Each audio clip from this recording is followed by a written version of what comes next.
Le podcast quotidien de Cornelia. Amour, conscience, synchronicité, émotion et tutti quanti. Le podcast quotidien qui élève l'âme et qui ouvre le cœur.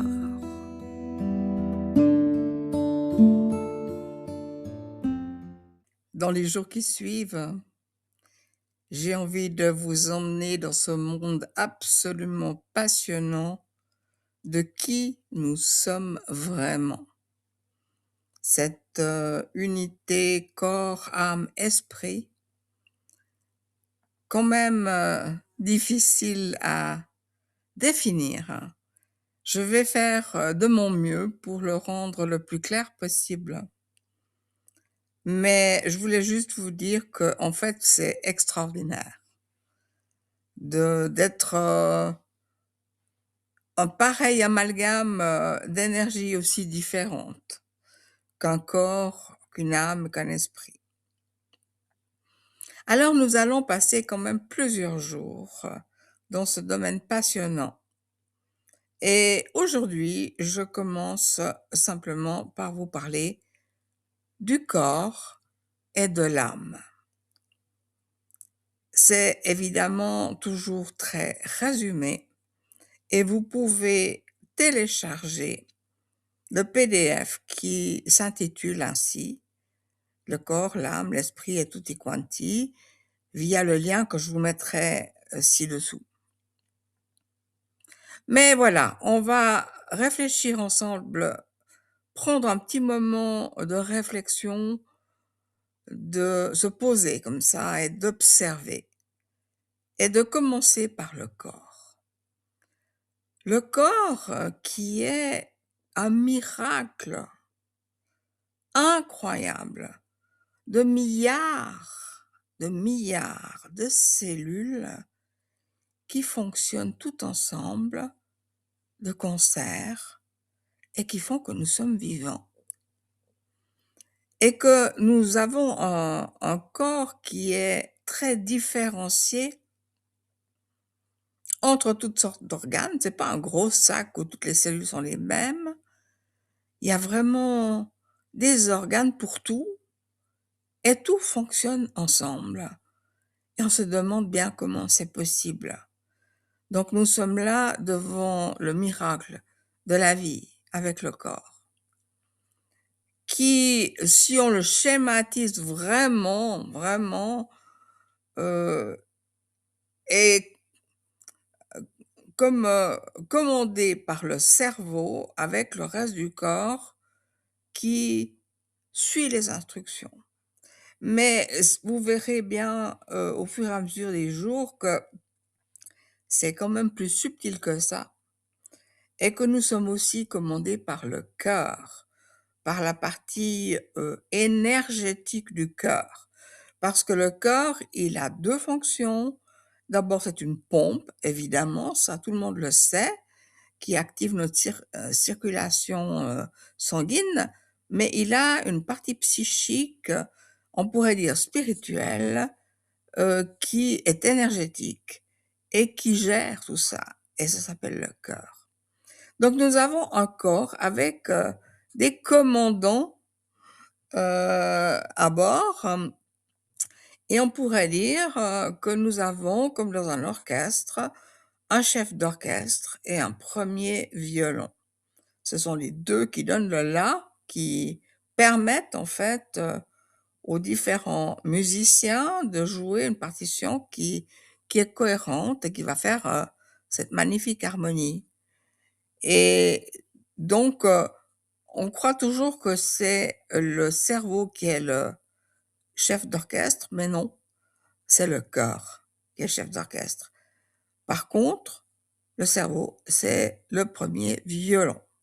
C'est lui qui donne le la sur lequel tous les autres violons et autres instruments vont se concerter pour avoir le même son, la même gamme. Donc c'est magnifique. Et ce corps, ben voilà, nous sommes dedans depuis que nous sommes nés. Nous avons grandi avec ce corps, et donc nous sommes les habitants de ce véhicule. Nous verrons que nous sommes beaucoup plus qu'un corps. Mais comme nous vivons dans ce corps, nous avons tendance à nous identifier au corps. Et c'est bien ça qui pose un problème. Quelque part, c'est indispensable pour que ça fonctionne, mais de l'autre, si on croit vraiment que nous sommes le corps, ça crée des angoisses pas possibles par rapport à la finitude du corps, par rapport à la mort, où on se dit mais que ça va être vraiment, que tout va être fini, si on ne sait pas qu'on est beaucoup plus vaste.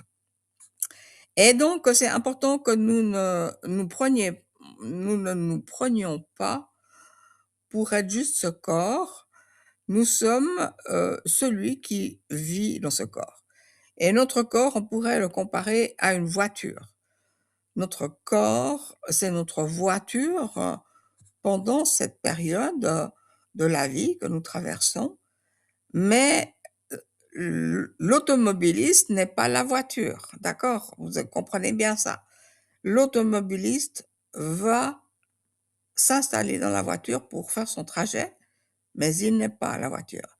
Donc, c'est important que nous sachions, que nous prenions conscience que nous ne sommes pas ce corps. Notre corps est notre véhicule. Voilà, et donc pour dire quelques mots sur l'âme. Je pense alors là, vous voyez, c'est plus la psychosomaticienne qui parle. Je suis pas du tout dans un registre, religieux. Il y a pour moi, il y a le corps, l'âme et l'esprit. J'y ai réfléchi pendant au moins une décennie, avant d'oser, formuler ma pensée. Alors je vous la partage comme elle se présente, mais évidemment, on pourrait tout à fait voir les choses autrement. Pour m pour moi, l'âme, elle est en fait la passerelle entre le corps, qui est une matière, et l'esprit qui est immatériel. Il faut bien qu'il y ait une, heu, une passerelle et un pont qui unit les 2, et l'âme pour moi, elle a ce rôle, et elle est un peu spirituelle et un peu matérielle, et on pourrait dire, pour bien le comprendre, elle correspond beaucoup à nos émotions, nos sentiments aussi, mais nos émotions qui sont en fait des manifestations psychosomatiques. C'est-à-dire que quand on va avoir une émotion, d'abord on prend conscience de cette nouvelle réalité, et puis après cette cette prise de conscience va immédiatement se transmettre au corps pour donner les sensations et permettre que l'émotion soit, hem, prise en compte, devienne consciente via justement ce processus qu'est l'âme.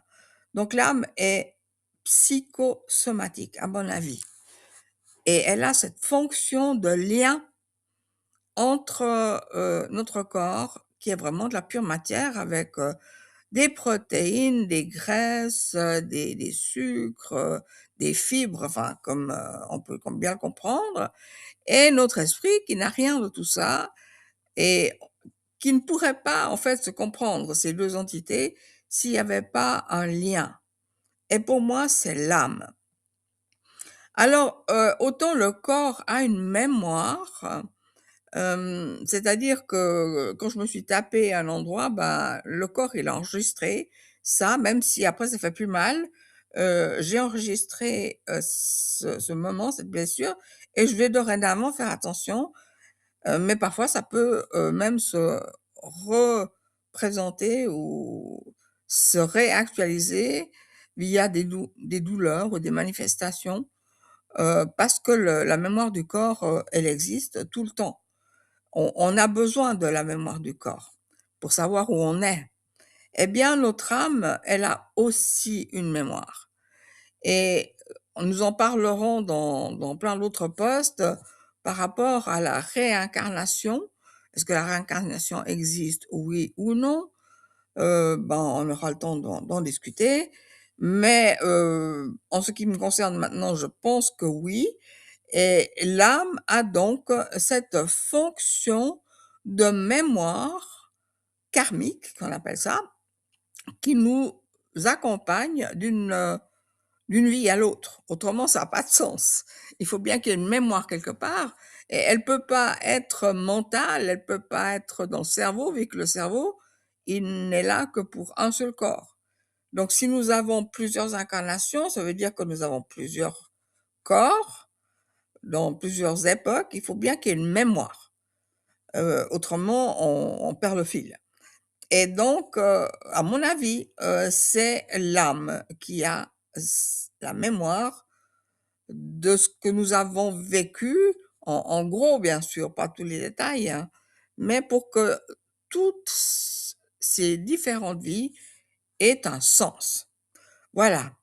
Donc je vais m'arrêter là aujourd'hui et demain je vous parlerai, de l'esprit. À bientôt. Si ce podcast vous intéresse, pensez à vous abonner de manière à être averti chaque jour au moment de sa publication. Pensez aussi à le partager avec vos amis qui pourraient être intéressés par ces divers sujets. Et prenez du temps pour vous chaque jour, quelques secondes, pour vous faire du bien, pour vous mettre dans une belle énergie de gratitude. Et surtout, merci de liker. À très bientôt. Au revoir.